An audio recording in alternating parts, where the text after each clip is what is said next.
Okay. So Zoe is currently an assistant professor at El Paso Community College in El Paso, Texas. Her abstract artwork is based on mathematical principles exploring the principles of repetition, symmetry, movement, and visual perception through geometric patterns.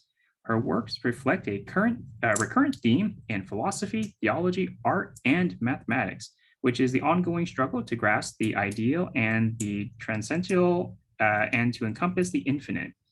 Zoe obtained her master's in fine arts from New Mexico State University, a bachelor's in fine arts from Moore College of Art and Design, and an associate's in graphic design from Valencia Community College. Zoe's work has been exhibited nationally and internationally in Italy, Austria, and Japan. She has also created public artworks and murals in New Mexico, Texas, and Pennsylvania.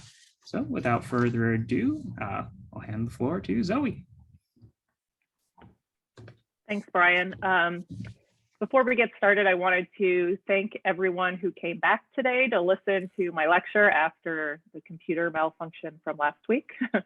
And I also want to thank Brian Lee and the Las Cruces Museum of Art for inviting me to present, but also giving this lecture series a space basically for us to talk about the importance of women to our art histories and to the contemporary art world, and also for including so many women presenters to tell those women's stories.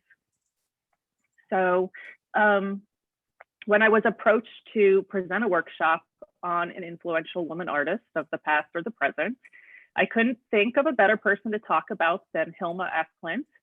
And it's not just because she's a relatively new or prominent artist, but she really disrupts our accepted art historical timelines, especially in regards to non-abstract and non-objective art in the 20th century. So let me start my presentation for you guys. Can everybody see that? Yes, Brian, thanks. Yeah. Okay.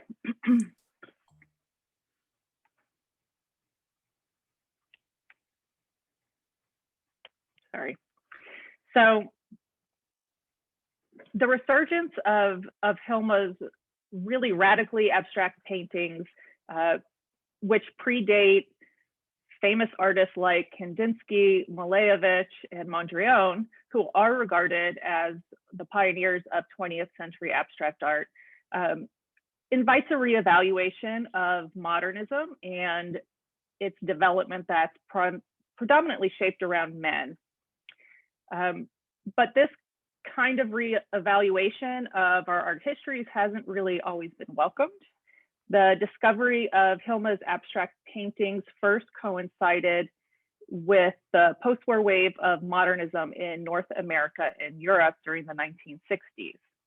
And while it seems like that should have been a well-timed discovery for the type of art that she did, and it would have worked to her benefit, her work was really blockaded at that point by curators who were already busy kind of building the canon of modernism with a roster of male artists. So ultimately, her work was pretty much unseen until around 1984. And it's only been over the subsequent few decades that her paintings and works on paper have begun to receive serious attention. And even despite that, more recently, we witnessed her exclusion from MoMA's blockbuster show of 2012, Inventing Abstraction, 1910 to 1925. And she was excluded from this exhibit partly because there was an alarm at the idea of the occult in her working process, but also because it was the curator's contention that HIlma disqualified herself by not having defined her paintings as art and by not showing them during her lifetime. So for most people, HIlma has kind of appeared out of nowhere, and curators, general viewing public like us who love art, we're still questioning, right? Was she this like quirky outsider artist? Was she really Europe's first abstract painter, and she's central to the history of abstract art? And if we do consider her work to be art, then how do art historians kind of fit her into a box in our history? And can she fit there? And would she always kind of be regarded as an outsider, despite being an academically trained artist with a very successful career with her figurative paintings and portraitures, landscapes? So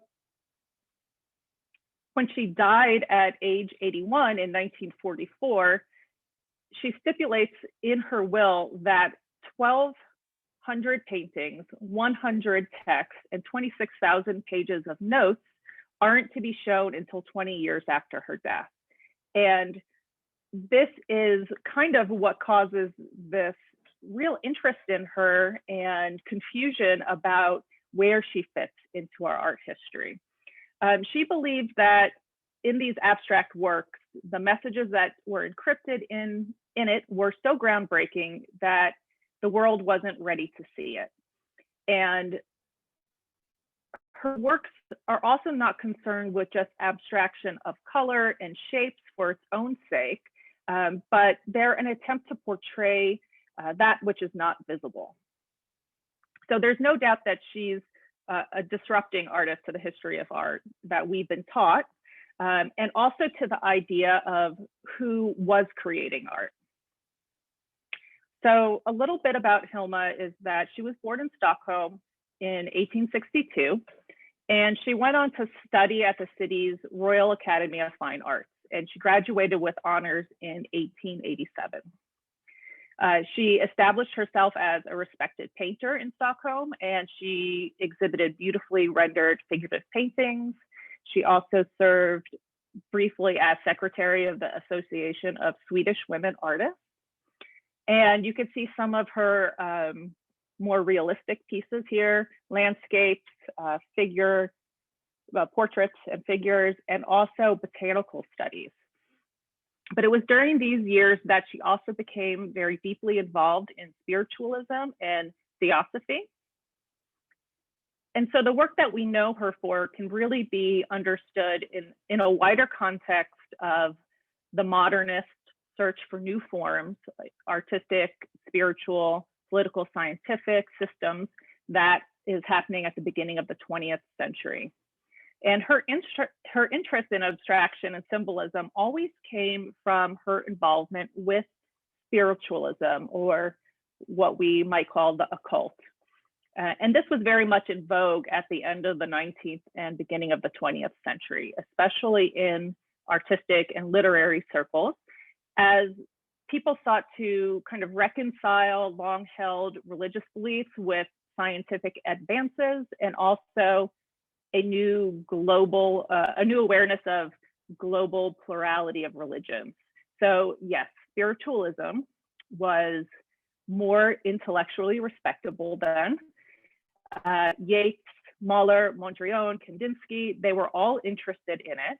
And it was also the age when the natural sciences were really going beyond the visible. So we have electromagnetic waves being discovered in 1886, and the X-ray invented in 1895. And we're looking at one of her paintings from 1915, which actually depicts something that looks like a DNA double helix spinning through the center of a heart. And yet the structure of DNA wouldn't be discovered until 1953, nearly 4 decades after the artist painted this image. So Hilma was all of those kind of 20th century things. She was artistic, she was spiritual, mathematical, scientific, musical, and most of all, curious. And she believed strongly that there was a spiritual dimension to life, and she aimed at visualizing context beyond what the eye can see. So when painting, she believed that she was a medium, and she was in contact with a higher consciousness that spoke and conveyed messages through her. And she sought to understand and communicate various dimensions of human existence, so to articulate kind of mystical views of reality. She explored world religions, atoms, the plant world, and she wrote extensively about all of her discoveries. So in fact, throughout her life, she produced more than 150 notebooks with her thoughts and studies.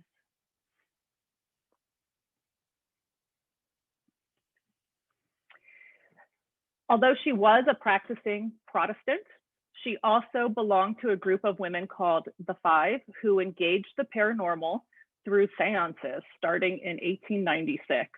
And they made contact with high masters from another dimension through these regular seances.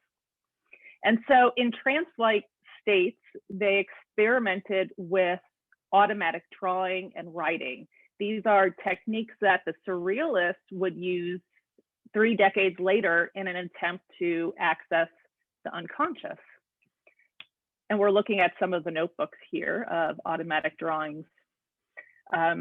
This group was early Theosophists, which was one of a number of esoteric doctrines positing the realities beyond the observable world at the time. So they made very meticulous notes on their seances, and this really led to a definitive change in HIlma's art.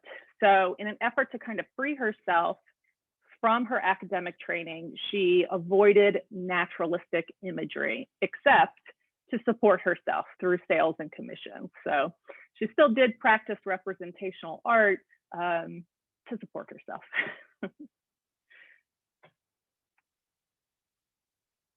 As she became kind of more familiar with her new form of expression that she's finding through these seances, she was assigned by the high masters that she was in communication with to construct a grand temple through her work. So in 1906, after 20 years of artistic works, and at the age of 44, HIlma painted her first series of abstract paintings. Part of what you're seeing here, the Primordial Chaos Group. And this becomes a part of her larger primary body of work called Paintings for the Temple. So with the Primordial Chaos canvas, with that first one that she painted, she entirely abandons representation in favor of a very richly symbolic vocabulary of abstract forms and looping letters. And in 4 months, between November 1906 and the following March, she produced a series of these small scale oil paintings, 26 of them, in fact. And they're executed in blues and greens and kind of yellow gold, kind of an elemental palette for earth, water, and light.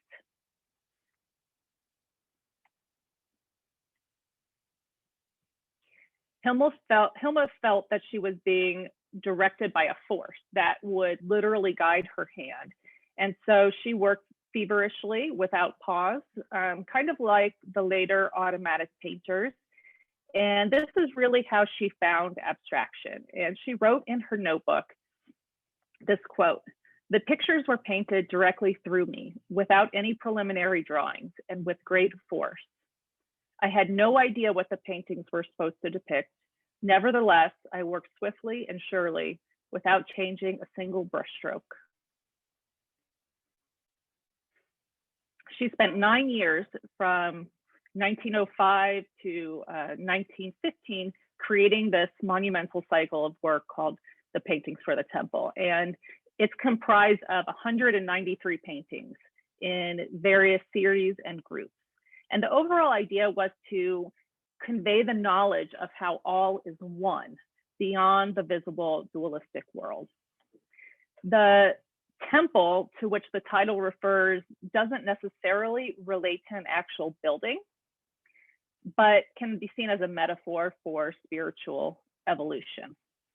Although she did imagine installing these works in a spiral temple, though this plan never came to fruition. Or did it? right? In 1930, she had first envisioned and made sketches for a circular building to house her paintings, where the viewers would take in her work as they ascend a spiral staircase to the heavens. And she said that this building should be on an island, surrounded by water and imbued with a certain power and calm. And many, many, many years later, in 2018, her art was exhibited on the island of Manhattan in a spiral building designed by Frank Lloyd Wright. What you're seeing here, the Guggenheim. Coincidentally or not, maybe. Frank Lloyd Wright actually once described the Guggenheim Museum's architecture as a temple of the spirit.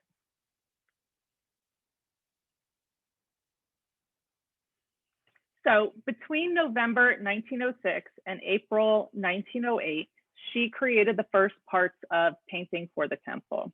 The abstraction for this first part of the project is often based on forms taken from nature. The 10 largest, which we're seeing an installation of most of them here, as that's what they're known as, the 10 largest. They illustrate the 4 stages of mankind: childhood, youth, adulthood, and old age. And you're going to see some words and plant forms that are also discernible in these kind of otherwise abstract compositions. The evolution series from 1908 relates to development and processes on how the world and matter have arisen from the spirit.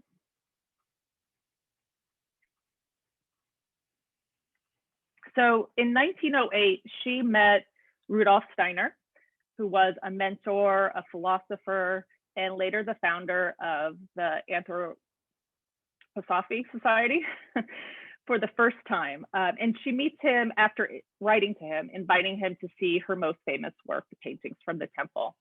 And he leaves her studio unimpressed and states that her working process through mediumship was faulty and inappropriate for a theosophist. And it was during this meeting that Steiner states to HIlma that her contemporaries would not be able to accept or understand her paintings, and it would take another 50 years to decipher them. So, doesn't sound like a great critique from someone you admire. And in fact, she felt devastated by this response, and it caused her to stop painting for 4 years. It also contributed to her secrecy about her work and the idea that she shouldn't exhibit her work while she was alive. So she took Steiner's advice not to talk about her spirituality, and she maintained this public persona of being a landscape artist. And even in 1914, she exhibits one of her traditional landscape paintings at the Baltic exhibition in Sweden, which is the same exhibition where Kandinsky shows 5 recently painted abstract works. So at the height of her artistic experiments, HIlma kept most of her significant work secret. And later in life, she made this decision to destroy all her correspondence with him. Interestingly, among her last paintings, one of the last paintings she made in 1930, there's 2 watercolors which predict the events of World War II, titled The Blitz, which we're seeing on screen here, and The Fight in the Mediterranean. So, although Steiner wasn't impressed by her work, and he probably planted that seed for her believing her art shouldn't be seen for 20 years until after she had died, he did pay special attention to that primordial chaos grouping, noting them as the best symbolically. And he even kept photographs of some of her artworks, hand-colored photographs. And later that year, 1908, he meets with Kandinsky, who had not yet come to abstract painting. So there are some who believe that Kandinsky might have seen HIlma's work through those photographs and perhaps was influenced by them while developing his own abstract path. And this spiritual searching for her was really an essential element to many of the modernists who were moving towards abstract imagery at the time. But unlike Hilma, Kandinsky, Malevich, Mondrian, they didn't claim to be acting as mediums in their creative process, but this was an experience that she had in common with artists such as Kupka, Kuntz, and the writer Victor Hugo. So some people might balk at telling her story in even the slightest feminist point of view because she was better off than most women artists in other areas of Europe, because as a female artist in Scandinavia, she was permitted to work alongside men. And she did have academic training, which women were generally excluded from. But her ability to attend the academy was only partially due to her natural talent. She was also from a very wealthy and distinguished family. And because she was an unmarried woman and her brother was required to support her, many women of this time in this kind of a situation were sent to art academies so that they could learn a skill to help support themselves and relieve the burden on the family. So having said all that, I think it's fair to at least consider her work and the controversy surrounding its resurgence and that kind of ultimate question of her place in art history, at least partially through a feminist lens. I mean, after all, it's been inferred that our pioneer of abstract art, Kandinsky, may have been influenced by her work, whereas her artistic transition to abstract art and non-figurative painting really occurs without any contact with the contemporary modern movements. In the 19th century, no one doubted that great works depended on equally great inspiration, but hardly anyone believed that when women painted, higher powers came into play. And also, gaining professional fame in the art world requires still a certain amount of self-promotion, which HIlma didn't do, thanks to the advice from Steiner. And on the other hand, self-promotion was really something that Kandinsky was famous for. It was, about ego. And generally, I think men were freer to say that these things just come to me, I'm a genius.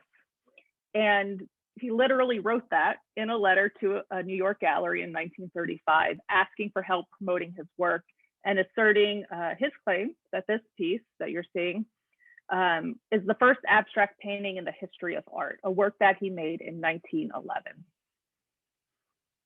And he wrote, indeed, it's the world's first ever abstract picture, because back then, not one single painter was painting in abstract style. It's a historic painting. Whereas HIlma was more humble, and she trained for years making her art before she felt ready to trust in something that she couldn't really explain. She was grounded, and for her, it was about something bigger than her own ego and ultimate place in art history. She was a conduit first, and then she was an interpreter, and then she was a scholar of her own work, and she produced a beautiful and precise symbolic lexicon.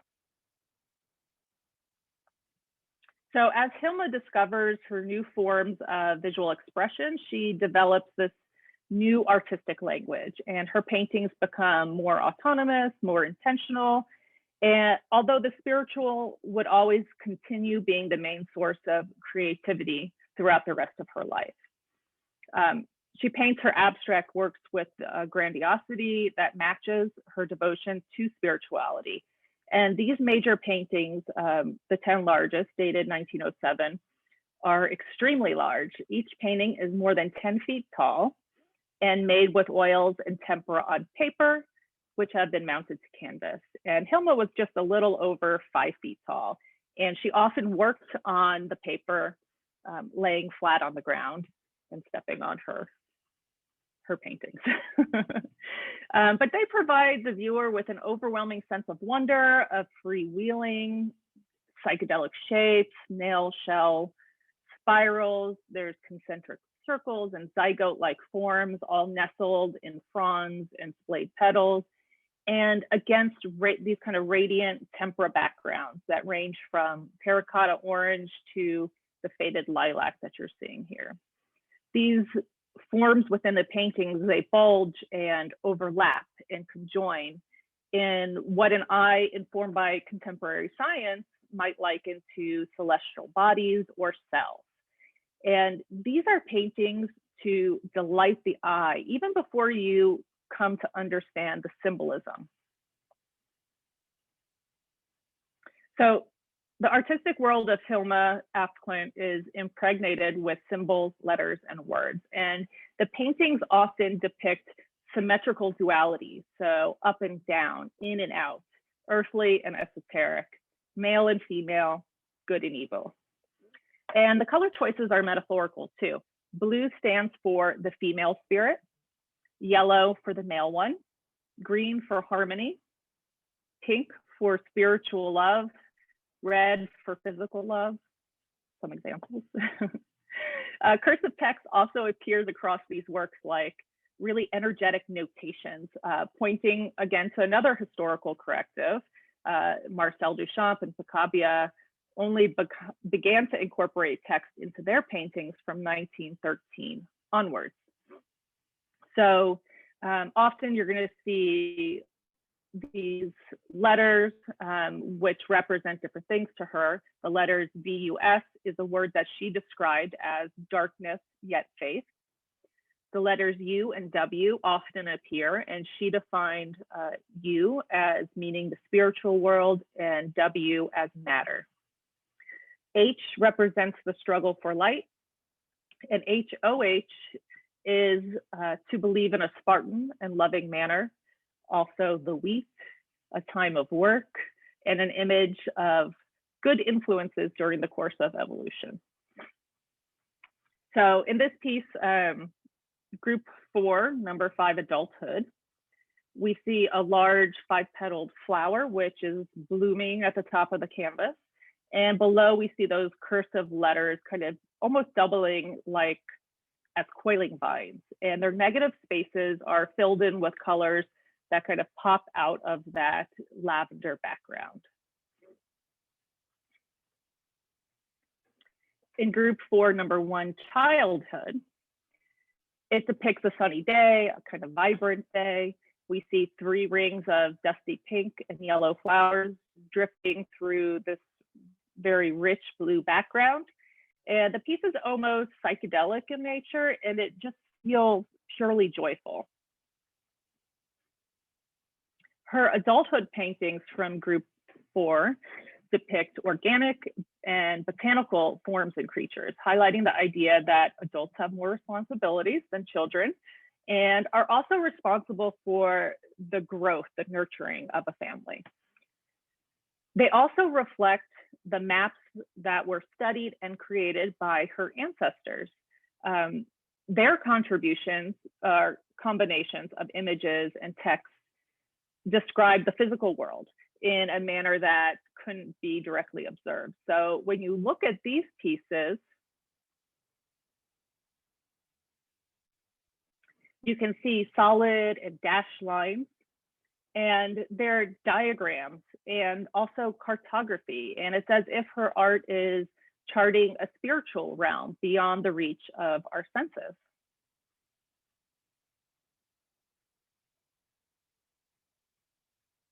The Painting for the Temple series culminates with the Altarpiece trio, which we're seeing here. It was created between October and December of 1915.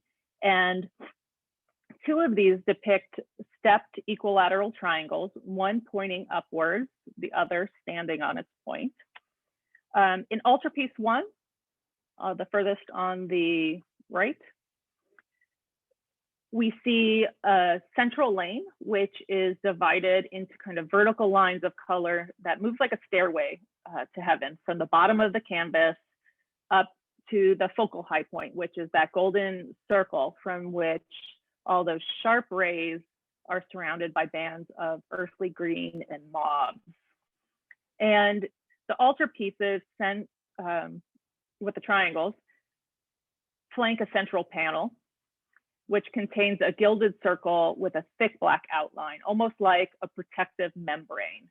And it's almost touching the edges of the canvas. Now, in the middle of that golden orb, there's two triangles that are combined into the Theosophist six-pointed star. And this star is an esoteric symbol for the universe. Now, the equilateral triangle is a central symbol in many cultures and religions. The triangle, which reaches towards the sun, can be seen as an upward development through the spheres, while an inverted triangle describes the opposite process. So the altarpieces really sum up all of her previous series, where the physical world aspires upwards towards the ethereal rays of light, and the spirit descends down, becoming darkened by form. So as a medium, HIlma F. Klint was both very open and sensitive, and she devoted a great deal of thought to the possible interpretations of the messages from the spiritual world, and also the meaning of the images that she was painting. After completing the series of paintings for the temple, she devoted herself to trying to comprehend the messages that had been conveyed. For instance, by writing about the spiritual context of the world as she understood it. Now, during her lifetime, she wasn't acclaimed. She didn't have the marketing skills of Kandinsky. And her complex ideas about mysticism, as well as her gender, made her an outsider. Nonetheless, she was a major contributor to the canon of abstract art. And she courageously persevered and carried out this mission to bond science, art, and spirituality into a higher human consciousness. She was a pioneering artist who makes a link between spirituality and abstract art visible. Art historians, I think, are really just now recognizing her importance and are trying to rewrite modern art history to place her where she belongs, which is as one of the earliest and most innovative creators of abstract art. Her vision to showcase a miraculous world filled with joyful spirals, colors, symmetries, and patterns has been fulfilled. So I'm going to leave the presentation with just one last quote that she wrote in one of her notebooks. She said, "Those granted the gift of seeing more deeply can see beyond form and concentrate on the wondrous aspect behind every form, which is called life." So that is my little background on HIlma, and I would love to, I didn't see any questions in the Q&A, but if there are any questions about her or her work or specific images I've shown, I would love to talk more about them and maybe even share some great resources if you'd like to learn more about her. I have a couple of books here I can show you guys. Are there any questions, comments? Let me see if I can get my chat screen back. Yes, everybody, please use whichever you prefer, chat or Q&A. They'll both show up here for us.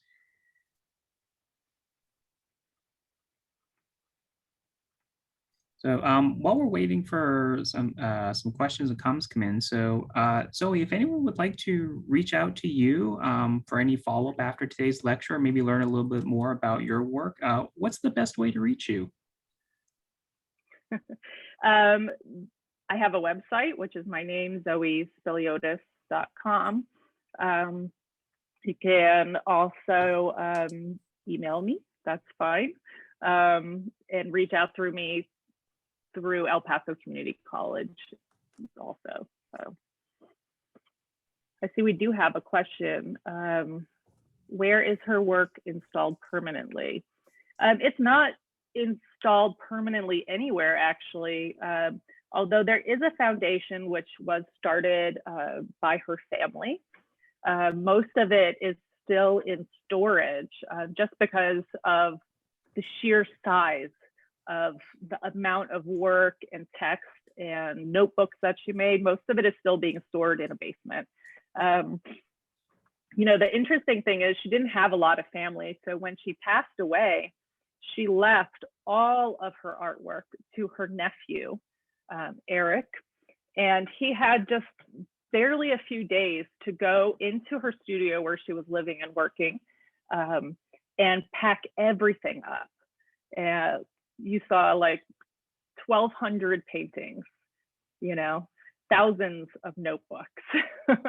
And they were actually going to tear down her studio, so he had to do it really fast. And because she was so secretive, nobody really knew how productive she was and how many paintings she had done. She just didn't show them to people because she didn't think anybody would understand. So yes, there is a foundation which does work to promote her and her art, and they have all of her work still within the family of that foundation.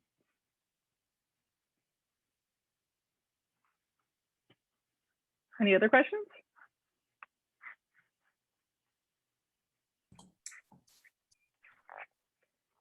If you do like her work and you want to look or read more about it, this is a great book about her notebook series. So her writings, the symbolism behind her work, images of all her, you know, page by page of all her notebooks. It gives really great information about that. And then, of course, this is a beautiful book. This was the book that was produced from the Guggenheim exhibit, and also has really, really wonderful images. That's not one of them. Of all of her work, all different kinds, and some text in there also. So you can really find a lot more books about her now. Like I said, she is becoming pretty prominent for, I think, her role in abstraction and kind of the unique circumstances around her life.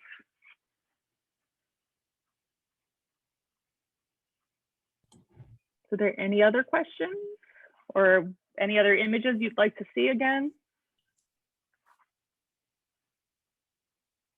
Actually, Zoe, I'd like to see a couple slides back on your slide 25 with the pyramids and the sun shapes. Okay. Yeah, I really like these. Yeah. Mm-hmm. Yeah, I think, you know, Altarpiece Number One, which is on the right-hand side, is one of probably the most photographed, I think, pieces of this series for her. And it really is spectacular. So if you get a chance to see it in real life, of course, is best. But even if you search for this one, you can really understand when you look up close how textured they were. They seem like big areas of color, but she was using tempera, which dries really fast as a medium, a painting medium. And you can really see they're very painterly. They've got a lot of marks and brush strokes in them too. And so we have another question. Was she married? No, she wasn't married. She never married. Her nephew will tell you that he had met her once before she left him all of his work, and that as he remembers it, there was a man in the picture that she had maybe hoped to marry, and that didn't happen. And after that, most of her life she spent with a companion who was a woman who was also a caretaker for her mother. So that's about as much detail of her personal life as is available.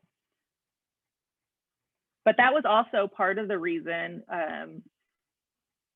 she got to pursue her life as an artist. If you had an older unmarried woman, it was great if they could help be supported, because her family, her brother was required to support her because she had no husband. So I think that's part of the reason she was kind of lucky to get to go to the art academy and study art and have a career as an artist, even though it wasn't with these pieces of art. She was successful in supporting herself and living alone for her life.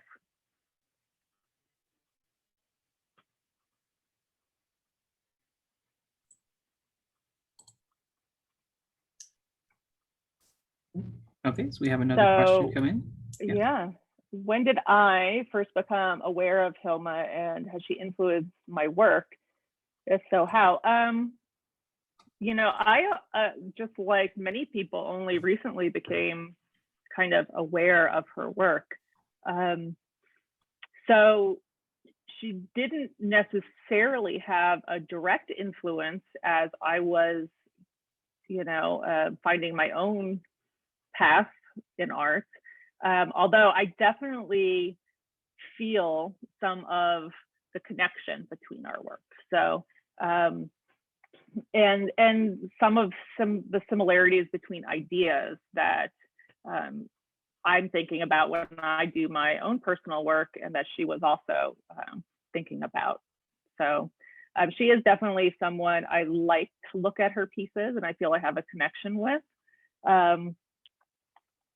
And I can definitely see how they relate to each other. So that's a good question.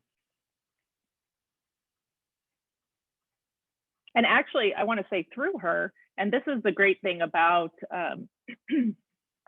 studying art and learning more artists, I actually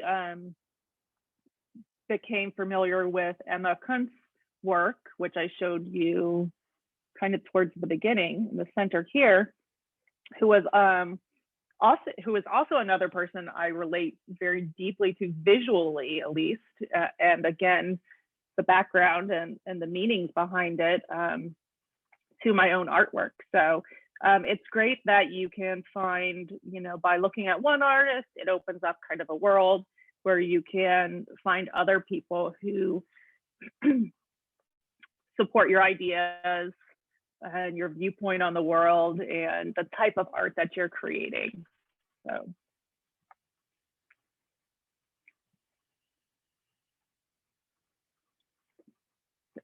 Sorry, my throat's getting a little dry, but I'm glad there's so many questions. I was hoping for lots of questions. She's really a very interesting woman. And, you know, I think there's this,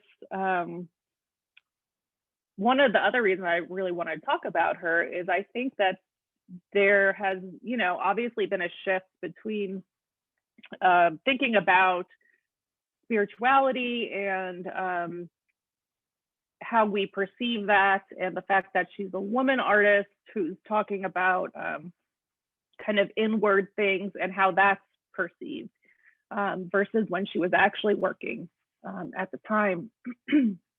So I think it's interesting to consider those things in the overall of who gets to represent or be that pioneer of abstract artwork, and who gets to be shown in museums and why. So that's another layer of what makes her very interesting as an artist, and that she's coming to get more prominence now.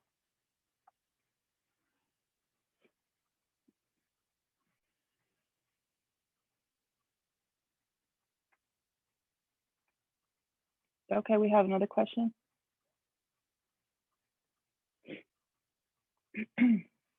Does the gold circle represent the sun in all the three altarpieces?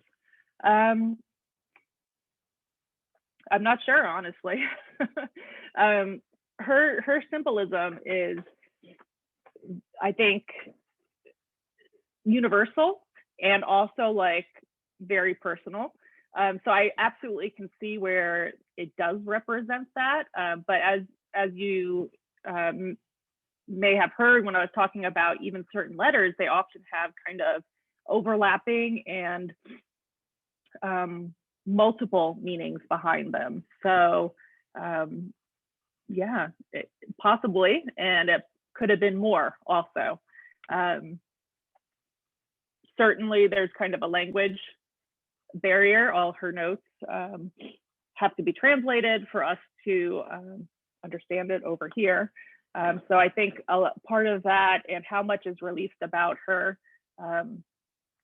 is kind of part of the mystery of the paintings also, and why people are so engaged with them, is that we understand them on a certain kind of universal level, but for her, I believe that it was probably even more than we can imagine symbolically.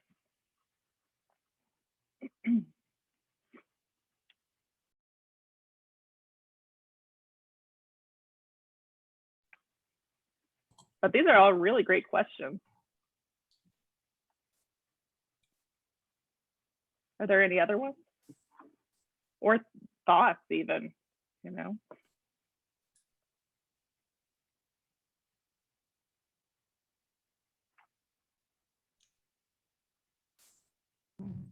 Well, okay. Well, yeah, if there are no more questions or comments, so I think we might be able to wrap it up for today. Well, Zoe, thank you so much for your wonderful presentation. We really appreciate your time, your efforts, and I want to thank everyone for joining us today for the Listen to Your Art lecture series program.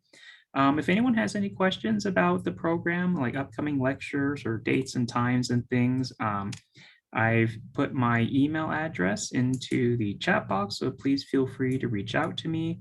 The Las Cruces Museum of Art is open, so you're welcome to stop by and say hello to as well. And Zoe has included her email if you'd like to reach out to her. As I mentioned, hopefully I'll try to get the recording of today's lecture onto our Facebook page sometime this afternoon, so then you can watch it again or share it with anyone who might not be able to make it today. Well, all right. Okay, I guess that's about it. So thanks so much, everybody, Zoe particularly. I hope everyone has a wonderful afternoon, a wonderful weekend, and we will see you in the next one. All right. Cool. Great, thank you. Bye, everybody.